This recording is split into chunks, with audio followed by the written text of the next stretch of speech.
새가족 공부 마지막 4주차가 되면 제가 새가족들에게 두 가지의 질문을 하곤 합니다. 첫 번째 질문은 예수님을 믿습니까? 입니다.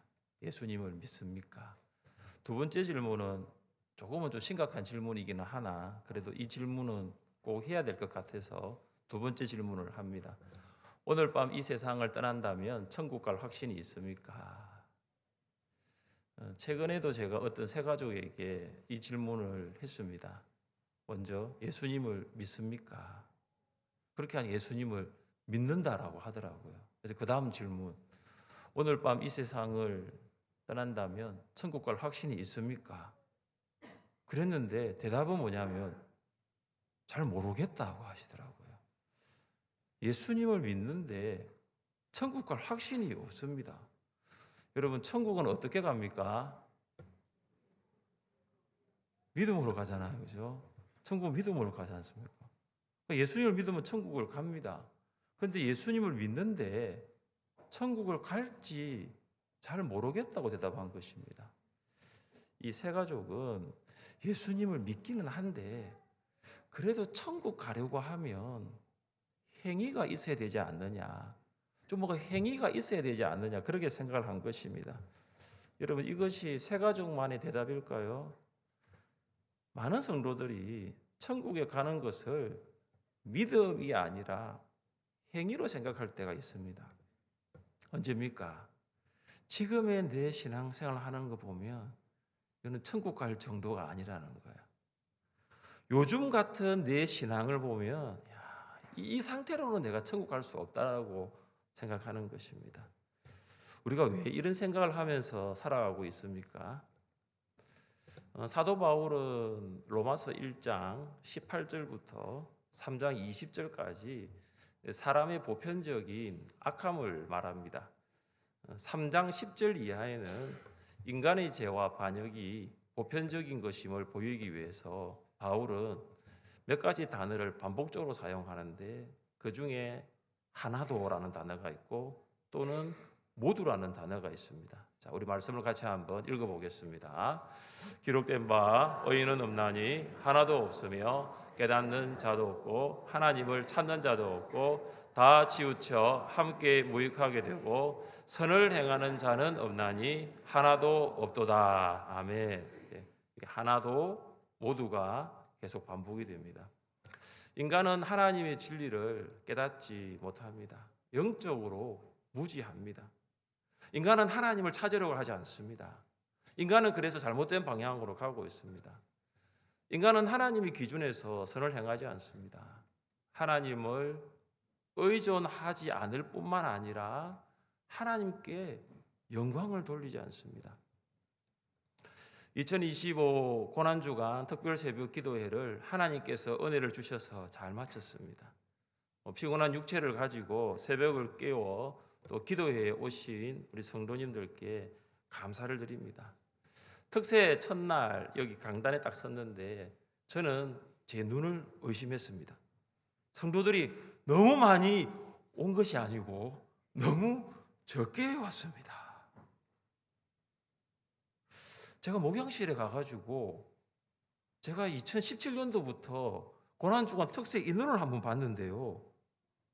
코로나 시절에도 이렇게 적게 온 적은 없었습니다. 제가 월요일 하루 종일 고난주간 특별 새벽 기도인데 왜 고난주간 특별 새벽 기도인데도 기도를 하지 않을까 그런 생각을 하면서 여러 가지 이유가 있겠지요. 근데 말씀을 준비하면서 한 가지 하나님께서 말씀을 하시더라고요. 사도 바울이 말한 것을 봐라. 하나님을 찾는 자가 점점 줄어들고 있다는 거예요. 너가 그 2017년도에 하나님을 찾았던 성도들보다 8년이 지난 2025년도에는 더 줄어들었다는 거죠. 그래서 제가 하나님 왜요 하니까 요즘 기도하지 않아도 먹고 사는데 어려움 없잖아 그러더라고요. 하나님 찾지 않아도 요즘 먹고 사는데 어려움 없잖아. 2017년도에는 동구가 어려웠어요. 기도하지 않아도 하나님 찾지 않아도 아파도 걱정이 없잖아. 그러면서 하나님 이 이유 말고 다른 건 없습니까? 또 기도를 하는데 하나님 말씀하시더라고요. 가장 중요한 이유가 있는데 그건 나를 사랑하지 않기 때문이야. 이전보다 나를 사랑하지 않기 때문에 2017년도보다 2025년도에 이전보다 나를 사랑하지 않기 때문에 여러분 이게 인간의 악함입니다. 도덕적으로 윤리적으로 악한 것이 아니고 피조물인 우리가 하나님을 찾지 않아요. 피조물인 우리가 하나님께 기도하지 않는 거죠. 여러분 바울은 이런 인간에게 무엇을 선언하였습니까? 그러면 어떠하냐? 우리는 나으냐? 결코 아니라 유대인이나 헬라인이나 다 제 아래 있다고 우리가 이미 선언하였느니라. 하나님의 자녀라고 알고 있는 유대인에게도 너희도 제 아래 있다라고 선언하고 스스로 지혜롭다고 생각하고 있는 이방인에게도 너희도 하나님의 심판 아래 있다고 선언하였습니다. 모든 사람은 저의 권세 아래 있습니다. 모든 사람은 하나님의 심판 아래에서 아주 비참하게 살아가고 있습니다. 이런 인간에게 탈출구가 보이지 않습니다. 소망이 없습니다. 아주 비관적입니다. 그런데 오늘 바울은 이런 우리에게 소망이 있다라고 말합니다. 바울은 하나님의 심판 아래 있던 우리에게 해법이 있다라고 말하고 있습니다. 바울은 탈출구가 보이지 않던 우리에게 마치 손을 흔들면서 여기 탈출구가 있어요. 여기로 오세요. 여기 소망이 있어요. 이곳으로 오세요. 여기 길이 있어요. 오늘 본문에서 그렇게 말하고 있습니다. 우리 21절 말씀을 같이 읽겠습니다. 21절입니다. 이제는 율법에 의해 하나님의 한 의가 나타났으니 율법과 선지자들에게 증거를 받은 것이라. 아멘.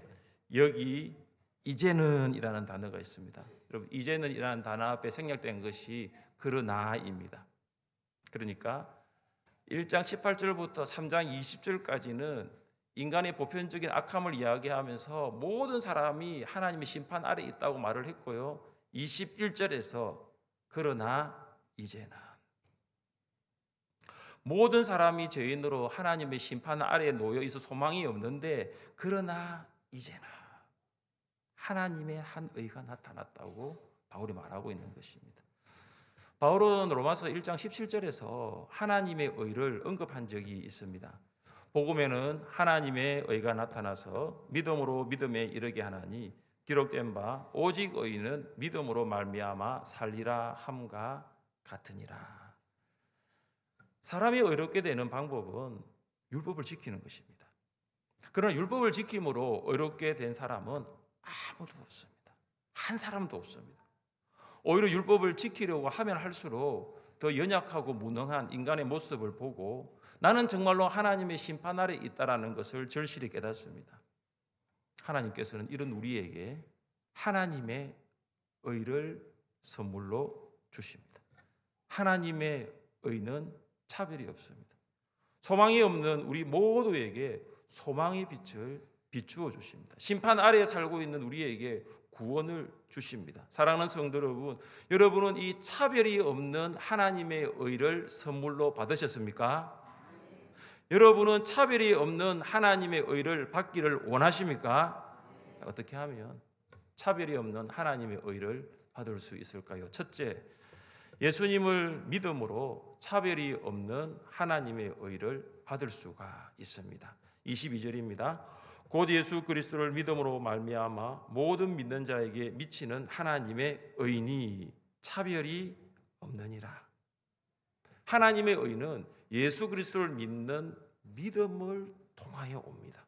수돗물이 수도관을 통하여 오는 것처럼 하나님의 의는 믿음이라는 관을 통하여 우리에게 옵니다. 하나님의 의는 우리의 노력으로 만들어낼 수 있는 것이 아닙니다.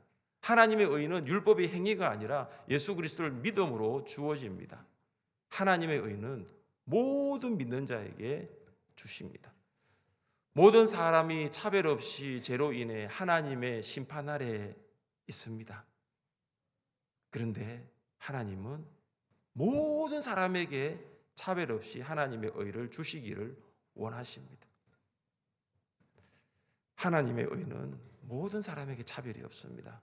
예수 그리스도를 믿으면, 예수님을 믿으면 어렵다 함을 받을 수가 있습니다. 예수님을 믿으면 차별 없는 하나님의 의를 받는 것을 생각할 때마다 떠오르는 한 사람이 있습니다. 그는 예수님과 함께 십자가에 달린 행악자입니다. 그와 함께 달린 다른 행악자는 예수님을 비방하고 조롱하지만, 그런데 그는 입을 열어 예수님의 이름을 부르며 이렇게 말합니다. 예수여, 당신의 나라에 임하실 때에 나를 기억하소서. 예수님을 전혀 알지 못했던 행악자 입에서 나온 고백입니다. 어떻게 예수님을 알지 못했던 행악자가 예수님이라고 부를 수 있을까요? 정말 놀랍고 감동적인 고백입니다. 그래서 우리는 믿음을 선물이라고 합니다. 우리는 이 고백을 통해서 그에게 믿음이 있다는 것을 확신할 수 있습니다. 죽어가던 모든 사람이 예수님을 이름을 부를 수 있는 것은 아닙니다. 임종전에 예수님을 전해도 예수님을 믿지 않는 사람들이 있어요. 어떤 여집사님이 저를 초청해가지고, 목사님, 우리 남편 이제 얼마 안 남았는데 복음 좀 전해주세요 해서 복음을 전해도 복음을 받아들이지 않아요. 모든 사람이 임종전에 예수를 믿는 건 아니에요. 예수님은 믿음의 고백을 한 그 행악자에게 무엇을 약속하십니까? 내가 진실로 내게 이르노니 오늘 내가 나와 함께 나군에 있으리라. 죽음이요 모든 것이 끝날 것이라고 생각하며 두려움이 몰려왔던 그 행악자가 차별 없는 하나님의 의를 받았습니다. 세상 법을 어기며 악한 생활을 해오다가 결국 사형장에서 자신의 삶을 비참하게 마무리하던 그가 차별 없는 하나님의 의로 구원을 받았습니다. 하나님께 돌아오기에 늦은 시간은 없습니다. 지금이 하나님께로 돌아올 시간입니다. 여러분이 알고 있는 VIP들 중에 예수님을 불러야 할 사람이 누구입니까? VIP들 중에 하나님의 의를 받아야 할 사람은 누구입니까? 그 사람이 한편 행악자와 같이 임종전이 아니기를 원합니다. 그 시간보다는 조금 더 일찍, 그 시간보다는 조금 더 일찍 예수님을 믿고 하나님의 의를 받을 수 있기를 바랍니다. 여러분의 부모님은 차별 없는 하나님의 의를 받으셨습니까? 최근 들어 제가 거의 매주 장례에 제가 위로 예배로 다녀오곤 하는데, 여러분의 부모님은 차별 없는 하나님의 의를 받으셨습니까? 아니라면 예수님을 전하십시오. 예수님을 믿음으로 차별 없는 하나님의 의를 받을 수 있습니다. 여러분의 자녀는 차별 없는 하나님의 의를 받았습니까? 고등학교를 졸업하기 전에, 군에 가기 전에, 취업을 하기 전에, 결혼을 하기 전에 예수님을 전하십시오. 죄인으로 하나님의 심판 아래에 있는 인간이 하나님의 의를 받으려면 반드시 예수님을 믿어야 합니다. 예수님을 믿음으로 차별이 없는 하나님의 의를 받을 수가 있습니다. 그래서 먼저 이 의를 선물로 받은 우리가 차별 없이 예수님을 전해야 하는 것입니다. 어떻게 하면 차별이 없는 하나님의 의를 받을 수 있을까요? 둘째, 하나님의 은혜로 차별이 없는 하나님의 의를 받을 수가 있습니다. 23절과 24절입니다. 모든 사람이 죄를 범하였음에 하나님의 영광에 이르지 못하더니 그리스도 예수 안에 있는 속량으로 말미암아 하나님의 은혜로 값없이 어렵다 하심을 얻은 자 되었느니라. 모든 사람은 죄를 범하였습니다. 모든 사람이 죄를 지었습니다. 이것이 죄의 보편성입니다. 죄를 짓지 않는 사람은 한 사람도 없습니다. 부모님, 배우자, 자녀 다 죄를 지었습니다.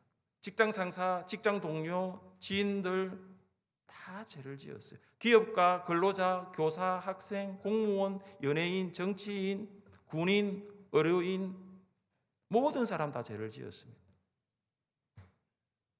우리가 그들에게 당신은 죄인입니다라고 말하면 그들은 이렇게 말하더라고요. 나는 죄인이 아닙니다라고 말합니다. 근데 성경은 모든 사람이 죄를 범하였다라고 말합니다.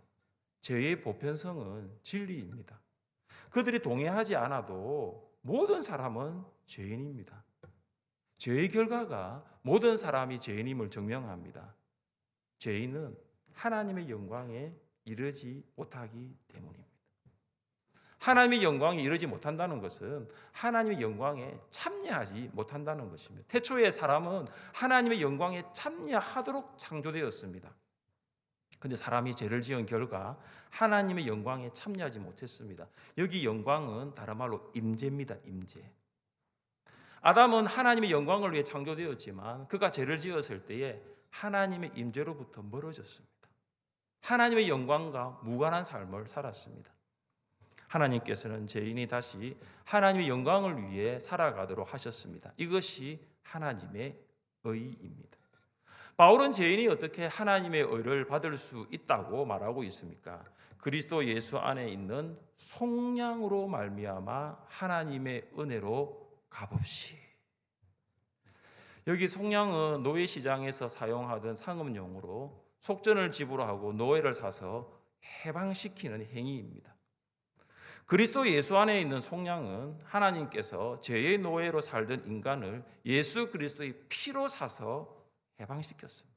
그래서 칭의의 근거는 예수 그리스도의 대속적인 죽음입니다. 예수 그리스도의 속량을 믿는 자는 한 사람도 차별 없이 하나님의 의를 받습니다. 그래서 의롭다 하심을 받기 위해서 우리가 할 수 있는 것은 아무것도 없어요. 내가 의롭다함을 받기 위해서 내가 할 수 있는 일은 아무것도 없습니다. 칭의는 인간의 노력이나 공로와 행위와는 전혀 무관합니다. 회개하고 믿는 죄인이 하나님의 의를 값없이 받습니다. 그러나 하나님께서는 독생자 예수 그리스도를 십자가에 죽게 하시는 값 비싼 대가를 지불하셨습니다. 하나님께서는 하나뿐인 예수님을 십자가에 죽게 하셨습니다. 하나님께서는 독생자 예수님의 고통을 참아볼 수 없어서 해가 가장 빛을 발해야 하는 오후 12시부터 오후 3시까지 온 세상에 어두움이 임하였습니다. 이것은 십자가에 못 박히신 아들을 향한, 십자가에 못 박히신 예수님을 향한 하나님의 마음입니다. 하나님께서는 값비싼 대가를 지불하셨지만 우리는 값없이 의롭다함을 받았습니다. 여러분, 이것을 무슨 말로 표현할 수 있을까요? 하나님은 독생자 예수 그리스도, 아들 예수 그리스도를 십자가에 못 박게 하는 값비싼 대가를 치르셨는데 우리는 값없이 의롭다함을 받았습니다. 여러분, 이것을 무슨 말로 표현할 수 있을까요? 표현할 방법이 없습니다. 그래서 바울이 사용한 말이 있습니다. 바로 은혜라는 거죠. 은혜. 이것이 은혜입니다. 하나님의 의가 은혜라는 것을 가장 뼈저리게, 가장 절절히 경험한 사람이 있습니다. 그가 바로 바울입니다.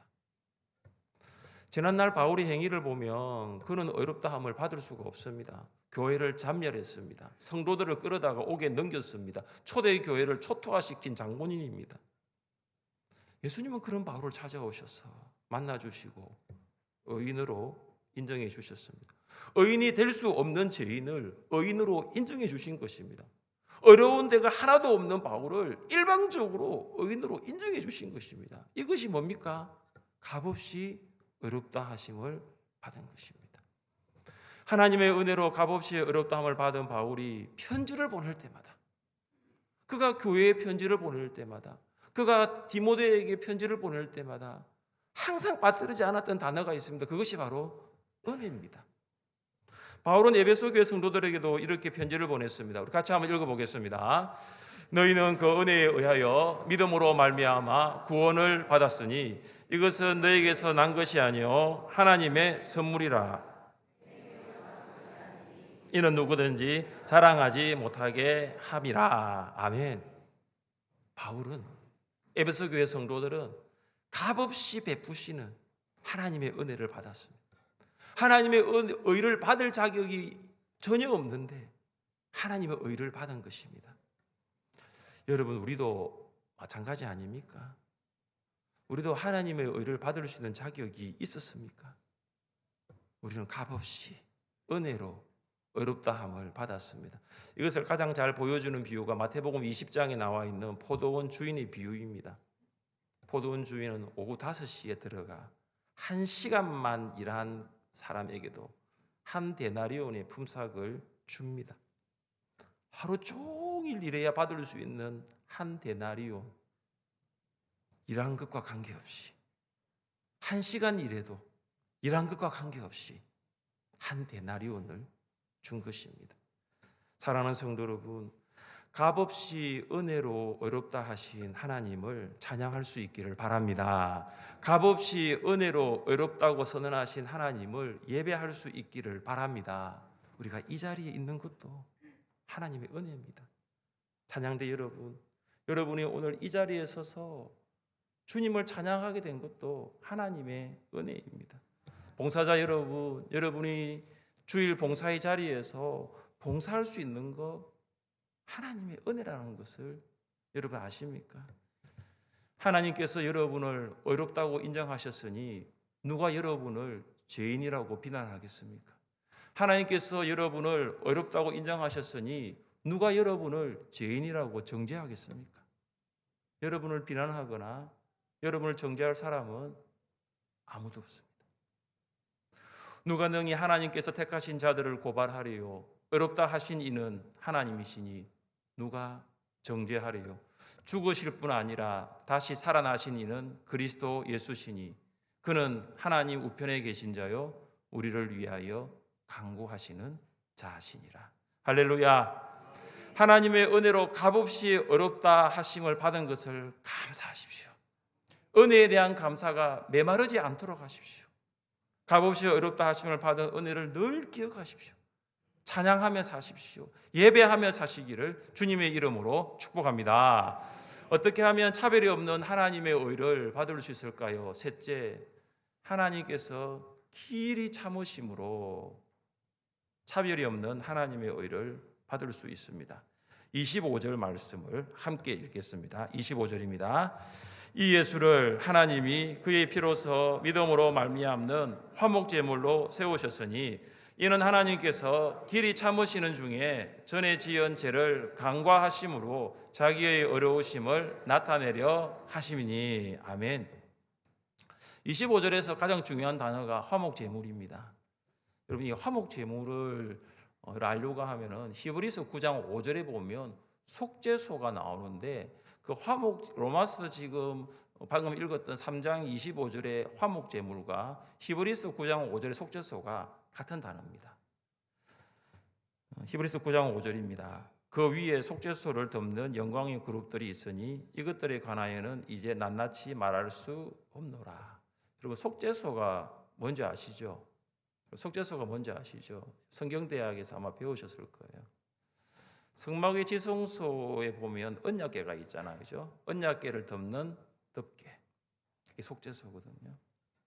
이 속죄소 위에는 이 두 그룹이, 두 천사가 서로 마주보고 있습니다. 대제사장이 1년에 한 번 7월 10일 대속죄일에 염소의 피를 가지고 지성소로 들어갑니다. 그래서 속죄소 위에, 속죄소 앞에 7번 염소의 피를 뿌립니다. 여러분, 왜 대제사장이 지성소에 들어가서 염소의 피를 속죄소에 뿌릴까요? 왜 뿌리죠? 이스라엘 백성의 죄를 사함받기 위해서요. 여러분, 이스라엘 백성이 무슨 죄를 지었기에 그들이 죄를 사함받아야 합니까? 여러분, 속죄소 아래 언약궤 안에 뭐가 있죠? 십계명의 두 돌판이 있죠. 그 십계명의 두 돌판을 잘 보십시오. 그들은 하나님을 사랑하지 않았어요.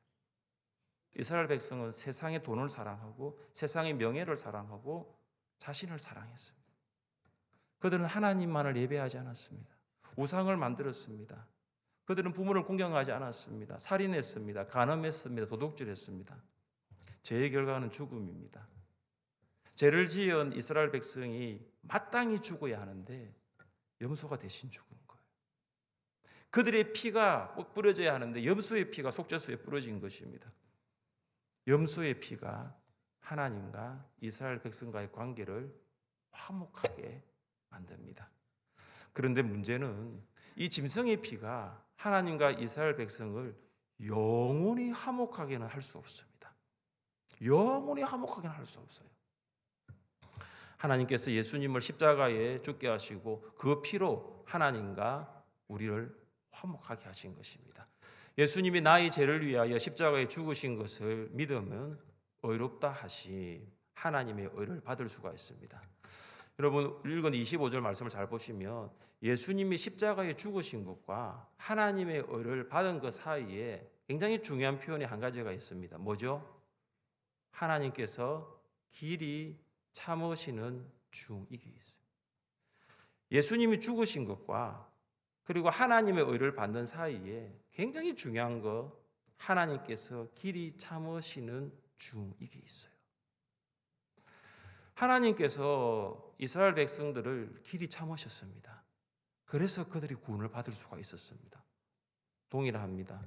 하나님께서 우리를 길이 참으셨기 때문에 우리가 하나님의 의를 받은 것입니다. 하나님의 길이 참으심이 없으면 지금 우리는 이 자리에 없을 것입니다. 하나님께서는 모든 사람이 돌아오기를 기다리고 계십니다. 우리 같이 말씀을 읽어보겠습니다. 주의 약속은 어떤 이들이 더디다고 생각하는 것 같이 더딘 것이 아니라 오직 주께서는 너희를 대하여 오래 참으사 아무도 멸망하지 아니하고 다 회개하기에 이르기를 원하시느니라. 아멘. 여러분 예수님이 재림이 늦어지는 이유가 있습니다. 초대교회 성도들 방금 우리가 읽은 말씀이 베드로후서인데요. 초대교회 성도들은 예수님이 금방 오실 줄 알았어요. 근데 예수님은 2000년이 지나도 오지 않고 있습니다. 주님의 재림이 늦어지는 이유가 무엇입니까? 그것은 한 사람이라도 더 주님께로 돌아오기 위해서요. 하나님께서는 한 사람이라도 더 구원받기 위하여 오래 참고 계십니다. 그런데 여러분, 하나님의 오래 참음은 영원히 계속되지 않습니다. 방금 읽은 그 다음 말씀을 제가 읽어보겠습니다. 그러나 주의 날이 도둑같이 오리니 그날에는 하늘이 큰 소리로 떠나가고 물질이 뜨거운 불에 풀어지고 땅과 그 중에 있는 모든 일이 드러나리로다. 주님의 재림은 갑자기 임합니다. 예상치 못한 시간이 이루어집니다. 예수님이 재림하시는 날 하늘이 큰 소리로 떠나갑니다. 여러분 여기 큰 소리가 뭐냐 하면 어떤 물건이 불에 탈 때 나는 소리예요. 우리는 이미 국내 산불을 보면서 산과 집이 불에 타는 소리를 들으셨을 것입니다. 주님이 오실 때 하늘이 큰 소리로 떠나갑니다. 무슨 말입니까? 불에 탄다라는 거예요. 물질이 뜨거운 불에 풀어집니다. 물질을 이루고 있는 원자, 중선자, 전자 모두가 다 붕괴되어 버립니다. 그리고 마침내 인간이 이루어 놓은 모든 것은 파괴되고 불살라질 것입니다. 그때가 재림의 때입니다. 하나님의 오래 참음은 때가 있습니다. 지금이 하나님께로 돌아와야 할 때입니다. 어느 목사님이 한 성도의 집에 신방을 갔습니다. 이 성도의 남편은 농부인데 예수님을 믿지 않아서 아내가 늘 남편의 구원을 위해서 기도하고 있었습니다. 농부가 신방을 마친 목사님께 닭장에 한번 가보자고 이야기를 했습니다. 닭장에 가보니까 암탉이 이렇게 앉아 있고 암탉 날개 밑에서 병아리들이 소리를 내면서 한 마리씩 기어 나오는 것입니다. 그때 농부가 암탉을 건드렸습니다. 그러니까 암탉이 넘어지더라고요. 암탉이 죽어 있었습니다. 농부가 이렇게 말합니다. 목사님 저 머리에 상처를 보십시오. 쪽제비가 이 암탉을 공격해서 피를 다 빨아먹었습니다. 그런데 암탉이 어떻게 한 줄 아십니까 목사님?